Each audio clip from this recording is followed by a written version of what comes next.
Hello guys. तो आज बहुत ही भयंकर मार्केट गिरा। उसका एक ही रीज़न है एचडीएफसी। जो एचडीएफसी है उसका वेटेज बैंक निफ्टी में 40% का है और निफ्टी 50 में 30% के आसपास है। लेकिन एचडीएफसी गिरा वो 7% गिरा। इसमें तो 8.44% है, आज का है वो। लेकिन यूएसए के मार्केट में कल जो डीवीआर मतलब ऐसा कह सकते हैं, जो लोन के जो आधारित जो बेस इनकम बनाई जाती है या दी जाती है, उसमें थोड़ा सा दिक्कत हुआ। उसके कारण एचडीएफसी में थोड़ी सी गिरावट आई। वहाँ पर जो गिरावट आई, इसके मुताबिक आज प्री ओपनिंग में ही सेंसेक्स 2200 पॉइंट के आसपास प्री ओपनिंग में गिरा था। लेकिन अभी जो ठीक ठाक ही है वो। लेकिन बैंक निफ्टी 2100 पॉइंट के आसपास गिरी है आज का जो हाईएस्ट जो है वो 2100 पॉइंट। मतलब जो बिग कैंडल यहाँ पे जो मूव है, ये एक फ्री जोन, मतलब कि ये जो जो जोन था, यहाँ पर कई सारी कैंडल है वन डे में। मतलब ये स्ट्रॉन्ग जो मूवमेंट था। ये जो पट्टा मैं आपको दौड़ के देता हूँ, ये जो सारा जो गैप था वो स्ट्रॉन्ग गैप था कि वहाँ से निकलने के भी चांसेस भी थोड़े से कम थे बैंक निफ्टी के। मतलब इसके बाहर या इसके अंदर कहाँ पर भी बैंक निफ्टी नहीं जाता। ये जो मैं जितना आपको रेक्टेंगल आपको ड्रॉ करके दिखाता हूँ, ये रेक्टेंगल देखिए, ये एक स्ट्रॉन्ग पोजीशन है कि यहाँ से अगर अप की पोजीशन लेता तो मार्केट एक नई ऊंचाई के आसपास छूता। लेकिन यहाँ से फिर नीचे है। मतलब ये टेंशन लेने वाली बात है। बैंक निफ्टी में ऐसी गिरावट आई है, वो भी एक एचडीएफसी जो सबसे दिग्गज सबसे बड़ा हाथी, उसके कारण ये हुआ है। तो आने वाले कुछ दिनों में मुझे ऐसा लगता है, क्योंकि यहाँ पर ये जो गैप था यहाँ भी ये गैप भी क्लोज कर दिया। अब ये वाला गैप बचा है। मे भी पॉसिबिलिटी है कि 45,000 के आसपास भी बैंक निफ्टी आने की संभावित गारंटी है। क्योंकि मैंने जो लेवल है, देखिए आप देख सकते हैं, यहाँ पर मैंने एक महीने के अराउंड लेवल है जो मैंने यहाँ पर ड्रॉ करके, वो अभी भी है यहाँ पे। तो पॉसिबिलिटी है कि यहाँ पर ऊपर काफ़ी चला गया था बैंक निफ्टी। और मैंने एनालिसिस किया था मंथली के चार्ट में, वीकली के चार्ट में, तो वहाँ पर गैप ज़्यादा थे। तो ये गैप आज रिकवर हो गए हैं थोड़े सारे। ओके, तो ध्यान से आज जिस भी लोगों ने पुट में पोजीशन ली होगी वो लोग ने आज लिया होगा। लेकिन जो भी लोग कल का कॉल हेज करके आज चले थे, तो उसको थोड़ी सी दिक्कत आई, क्योंकि कॉल इतना सारा टूटा है। क्योंकि सुबह पे ही मार्केट 9:15 से लेके 1100 पॉइंट टूटा और 3:30 बजे के आसपास 2100 पॉइंट के आसपास मार्केट टूटा और 2000 पॉइंट के आसपास स्टेबल हुआ आज, मतलब क्लोजिंग हुई।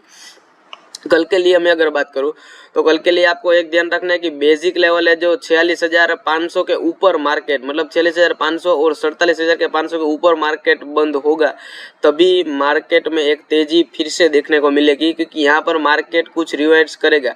क्योंकि एचडीएफसी भी 150 पॉइंट के आसपास टूटी है, तो उसका भी कुछ रिकवर होने की संभावित है ना, क्योंकि बजट आ रहा है। तो फिर से एक नई ऊंचाई पर छूने के लिए तैयार होंगे। क्योंकि निफ्टी 21,500 के आसपास आ गई है। 22,600 से हमें जाना है और ये 48,600 का तो हाई है हमारा यहाँ पर बैंक निफ्टी का। देखिए 48,600 से लेके 47,000 तक आ गया। मतलब कि बहुत सारे पॉइंट हम नीचे आ गए हैं।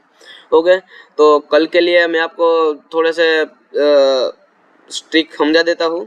कल देखिए ये 15 मिनट का चार्ट है। यहाँ पर मैंने 45,000 वाला ये स्ट्रॉन्ग सपोर्ट है। अभी इसे हमें नहीं देखना, क्योंकि ये 1000 पॉइंट का गैप है। तो ये गैप ऐसा है जल्दी एक दिन में हो सकता है, मैं ऐसा नहीं कह रहा हूँ।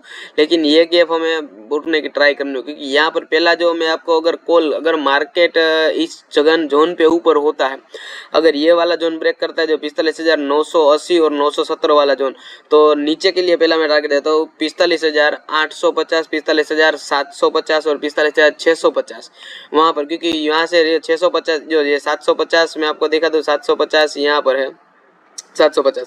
उसके बाद होगा 650 वाला जोन, जो है 650 वाला जोन यहाँ पर है। 850 यहाँ पर, 850 आ गया था।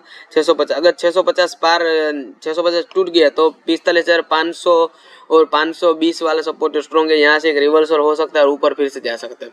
अब ऊपरी लेवल में बात करें, तो यहाँ पर ये स्ट्रॉन्ग सपोर्ट, ये मैंने जो बोला था 46,500 के आसपास, 46,450 और 500 के आसपास मार्केट आएगा। तो यहाँ से एक जो ये मोटी बिग कैंडल है, इसको क्लोज के ऊपर हमें देना पड़ेगा। मतलब 600 के ऊपर टिकना पड़ेगा। यहाँ पर 400 तक आ गए हम, यहाँ पर 300 आसपास, 400 तक।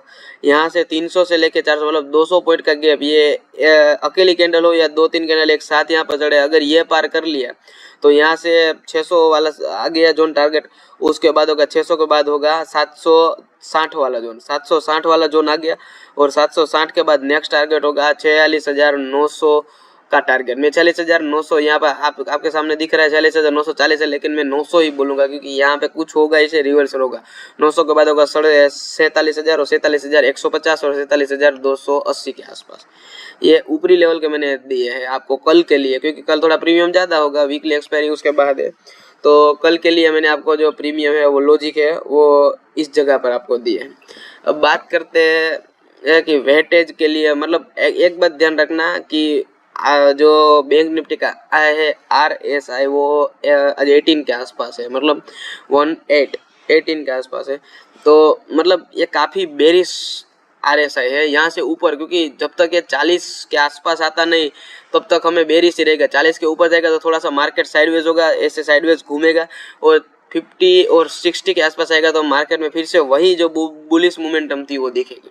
ओके, तो ऐसा ध्यान रखना। और हड़बड़ी में आप कॉल खींच के मत ले जाना, और पुट जैसा शॉर्ट करना कि अब तो गिरेगा, वहां से ऊपर भी आ सकता है मार्केट, क्योंकि आज इतना सारा गिरा था, लेकिन रिलायंस बाद में गिरा। पहला रिलायंस 20 पॉइंट प्लस हुआ था 12 बजे के आसपास, फिर उसके बाद धीरे धीरे डाउन हो गया रिलायंस। ओके, तो एक बात ध्यान रखना है। तो मिलता है नेक्स्ट वीडियो में।